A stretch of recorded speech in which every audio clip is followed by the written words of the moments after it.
अच्छा जी, तो आज हमारी कोशिश है कि आज हमारा यहाँ पे दिन हो लास्ट एबटाबाद में। और हम अभी निकल तो रहे हैं कहीं घूमने, मगर ये पता नहीं है कि हम कहाँ जा रहे हैं।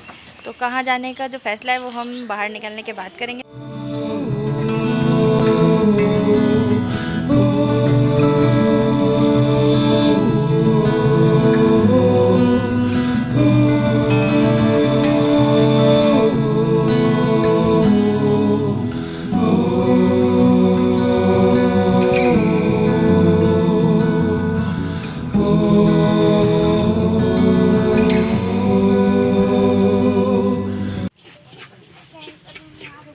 इस वक्त हम मौजूद हैं यहाँ, यानी कि नथिया गली के रास्ते पे। और रास्ते में हमारा प्लान बना कि हम नथिया गली चलते हैं। अब नथिया गली जा रहे हैं और अभी हमारी गाड़ी थोड़ी ज़्यादा गर्म हो गई है, उसको ठंडी करने के लिए रोका। और यहाँ हमें मिल गए भुट्टे वाले भाई, तो यहाँ पे हम खाएंगे भुट्टे और गाड़ी ठंडी होने का वेट करते हैं। मौसम भी अच्छा है, रास्ता भी अच्छा है और हैं हम इन सब्ज़ पहाड़ों के नीचे। ये चश्मे का पानी है। यहाँ के लोगों को ये बड़ी सहूलत है कि ये लोग जहाँ दिल चाहे किसी भी पहाड़ के नीचे रोक के अपनी गाड़ी धो सकते हैं, क्योंकि कहीं से भी जहाँ मतलब पानी तो सारा फ्री है, चश्मे का पानी हर जगह मौजूद है। तो यहाँ आराम से गाड़ियाँ धुल जाती हैं, इंसान भी धुल जाते हैं।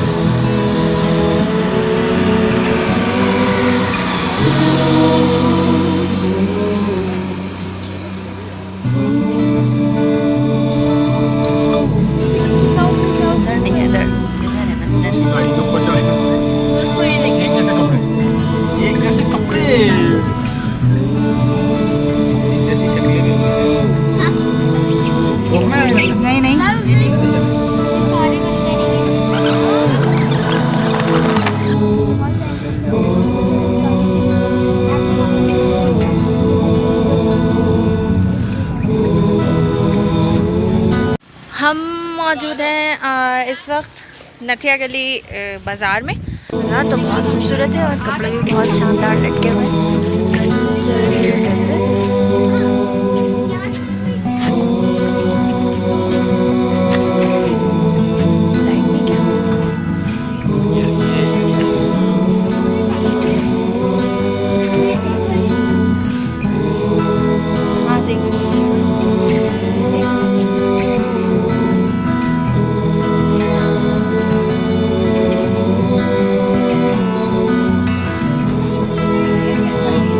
ज़बरदस्त।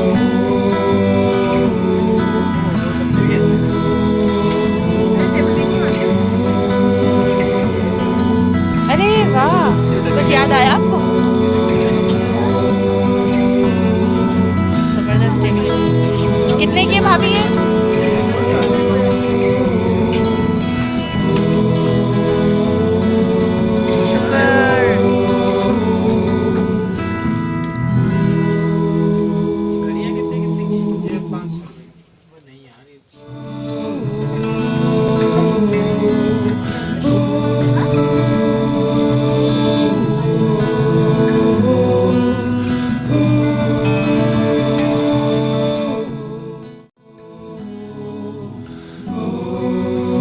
जब सब्जियां रखी हुई हो इतने प्यारे तरीके से, तो खाने का किसका दिल नहीं चाहता। एबटाबाद का रास्ता काफ़ी अच्छा रहा अब तक तो। पहाड़ और दरख्त और ठंडी हवाएं। और एबटाबाद से नथिया गली तकरीबन 40 से 48 किलोमीटर के फासले पे।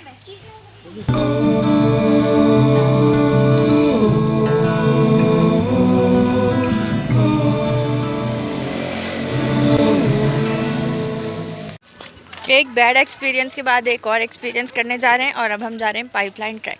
पहली दफ़ा जाऊंगी, देखते हैं कैसा होता है। और यहाँ पे हल्की हल्की, बल्कि हल्की से ज़्यादा ठंड हो गई है। अभी और हो जाएगी, आगे जाके और हो जाएगी, क्योंकि वो आगे सारा का सारा जंगल स्टार्ट हो जाएगा। चले देखते हैं ये एक्सपीरियंस कैसा रहता है।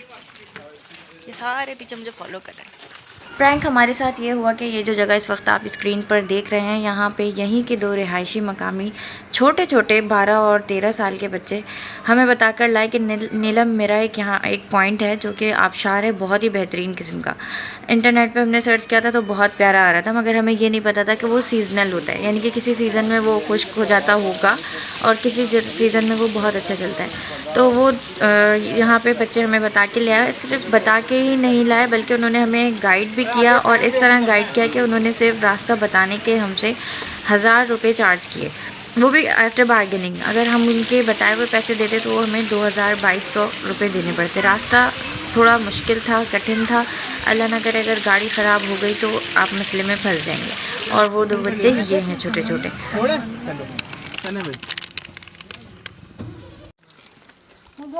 पाइपलाइन ट्रैक पे हम जा रहे हैं, अंदर बहुत सर्दी है, हमें बताया लोगों ने।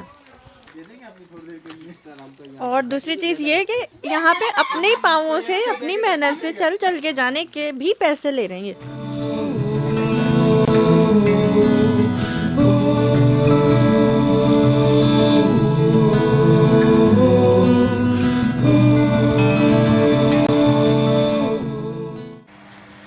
ये जगह जो इस वक्त स्क्रीन पर आप लोगों के सामने है, ये कहलाई जाती है पाइपलाइन ट्रैक। पाइपलाइन ट्रैक से सबके जहनों में यही आता है, जैसे कि मेरे जहन में भी आया, कि यहाँ पे बहुत बड़े बड़े से पाइप्स होंगे जिसके अंदर से गुजरना होगा या कुछ उन पाइप्स के साथ करना होगा, मगर ऐसा नहीं है। इस ट्रैक को ही पाइपलाइन ट्रैक कहते हैं। आज से 130 साल पहले जब बड़े सगीर पाक व हिंद पर बरतानवी राज था, ये पाइपलाइन ट्रैक तब बनाई गई थी। गोया कि इसका रास्ता आजकल दोबारा हमवार किया गया है ताकि इसमें हर तरह के उम्र के लोग आराम से ट्रैकिंग कर सकें। इस रास्ते को सेफ बनाने के लिए साइड पर ये जो रॉड्स नज़र आ रही हैं, ये भी कुछ अरसा पहले ही लगाई गई हैं। बुनियादी तौर पर ये सुरंग और पाइपलाइन ट्रैक बरतानवी फ़ौज की आमदोरफ्त के लिए बनाई गई थी, जहाँ से पानी की फराहमी के लिए पाइपलाइन बिछाए गए थे। ये तकरीबन 4 किलोमीटर का ट्रैक है जो कि घोड़ा ढाका यानी मौजूदा अयूबिया और डोंगा गली यानी मरी के दरमियान सफ़र को कम करता है, यानी 16 किलोमीटर का सफ़र 4 किलोमीटर तक का कम होता है। इस ट्रैक का मौसम अनप्रेडिक्टेबल है, यहाँ कभी भी बारिश और बर्फ़बारी हो सकती है। नाटे में अच्छी जगह। इस खूबसूरत ट्रैक पर ट्रैकिंग के साथ साथ साइकिलिंग भी की जा सकती है ना मज़े की बात।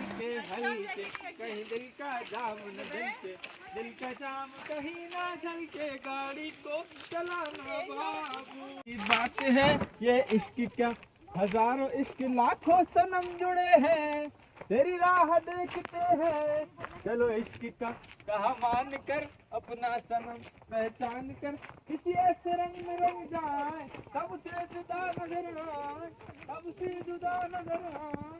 चले उस राह पर जिस राह पर सब ही चले, क्यों ना चुने वो रास्ता जिस पर नहीं कोई। ट्रैक पे आने वाले अगर खाली हाथ आ रहे हैं तो बिल्कुल घबराने की ज़रूरत नहीं है, क्योंकि यहाँ पे बनी हुई एक टक शॉप जिससे आप कुछ भी ले सकते हैं। हमने कुछ भी नहीं लिया क्योंकि हमारे पास सब कुछ था। अच्छी है पाइपलाइन ट्रैक, आना चाहिए।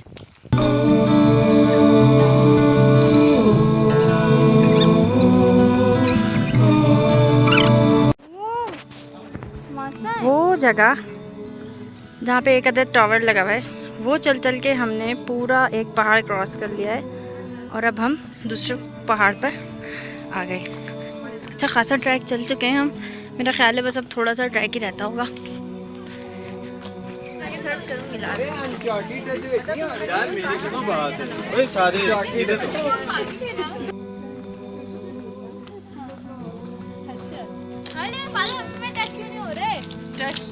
नहीं पता चलते, बादल तो एक वो होता है ना, फॉग, धुआं टाइप होता है, धुआं कहाँ पता चलता है।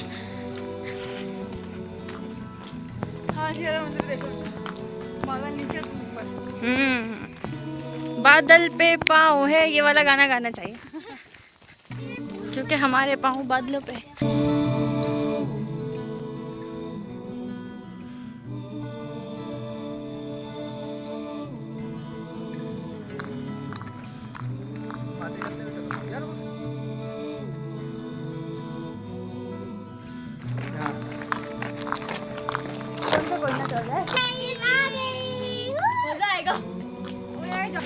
विन। पहुंच गए हम आखिर में। स्टार्ट से लेके एंड तक कितने घंटे चले होंगे? 1.5 घंटा नॉन स्टॉप चलने के बाद बिला आखिर हमने पाइपलाइन ट्रैक अबूर कर लिया है। 2 फौजी हमारे पीछे आ रहे हैं और बाकी के लोग हम कवर कर चुके हैं। अच्छा ट्रैक है और ज़रूर विज़िट करना चाहिए। पीस लवर को बहुत अच्छा लगेगा। ये एक तो यहाँ चल के आने के पैसे, ये ऊपर से इस टनल में जाने के भी पैसे, मतलब चल आप अपने पाँवों पे रहें मगर पैसे आप इनको दे रहे। चलो सही है, सफाई कर देते हैं ये लोग शायद।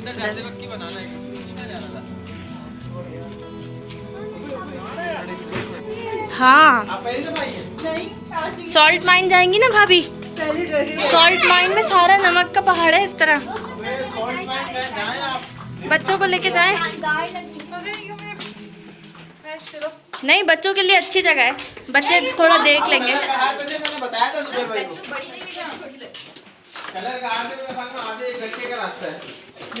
बुनियादी तौर पर यह सुरंग और ट्रैक बरतानवी फ़ौज की आमदोरफ्त के लिए बनाई गई थी। इस सुरंग का मकसद अंग्रेज़ हुकूमत की फ़ौज को ये सहूलत फराहम करना था कि इन्हें बाज़ार से नहीं गुजरना पड़ता था और घोड़ा ढाका मौजूदा अयूबिया और डोंगा गली यानी मरी के दरमियान सफ़र कम हो गया था। इस सुरंग की लंबाई लगभग 250 फीट है, चौड़ाई 4 फीट और ऊंचाई 6 फीट है, जबकि इस ट्रैक की लंबाई जो अयूबिया से डोंगा गली और मरी तक जाता है, इसकी लंबाई 16 किलोमीटर बताई जाती है। डोंगा गली के बाद बरतानवी फ़ौज की रेजिमेंट बाड़ियाँ मुंतकिल हो गई तो सन 1930 में इस सुरंग से पानी की पाइपलाइन गुजारी गई थी, जिससे घोड़ा ढाका अयूबिया से पीने का पानी फ़ौज को फराहम किया जाता था। सन 2005 में फिर पाकिस्तान हुकूमत ने भी इसी सुरंग से पानी की पाइपलाइन बिछाई थी। इस तरह इस सुरंग से 3 पाइपलाइनें गुजरती थीं, जिससे सुरंग से आम आदमी का गुजरना मुश्किल हो गया था। इस सुरंग के बनने के बाद से ही आम सयाहों को इससे गुजरने की इजाज़त नहीं थी और इससे सिर्फ बरतानवी फ़ौजी गुजरते थे। सब एक तारीख़ी विरसा है और इस पर माजी के आसार अब भी नुमाया हैं। बाज़ मकामात पर इस सुरंग से गुजरने वाले फ़ौजियों के नाम भी लिखे हुए हैं, लेकिन एक अरसे तक ये सुरंग कचरे तले छुपी हुई थी। सरदार मोहम्मद नवाज़ के मुताबिक इस सुरंग पर इतना कचरा फेंका गया कि सुरंग का दहाना इसमें छुप गया। ऐसी इत्तलात भी हैं कि शजरकारी मुहिम के दौरान खुदाई के दौरान ये सुरंग दरियाफ्त हुई, लेकिन हुक्काम के मुताबिक इस सुरंग के बारे में मालूमात पहले से थी क्योंकि इससे पानी की पाइपलाइन गुजारी जा चुकी थी। ये चीज़ें ना बड़ी ज़बरदस्त लगती हैं, अट्रैक्टिव लगती हैं कि पुराने और ख़ास तौर पे अंग्रेज़ किस तरह रहा करते थे। इस रास्ते से मैं तो चढ़कर आ गई हूँ। हरमीन ध्यान से आना। अब हरमीन आ रही है और इतनी लंबी ट्रैकिंग के बाद हमें शायद, क्योंकि हमें जाना है वापस अंधेरे से पहले, तो हम यहाँ से करके जाएंगे गाड़ी, क्योंकि 4 किलोमीटर चल के हाथ दो 4 किलोमीटर चल के अब वापस चल के जाएंगे तो चल तो सकते हैं मगर मगरिब हो जाएगी। हमने वो तो कर लिया था मगर वापस जाने के लिए हमारे पास टाइम लगा था, क्योंकि हमें रोशनी में ये सारा रास्ता वापस तय करके और फिर अहमदाबाद जाना था।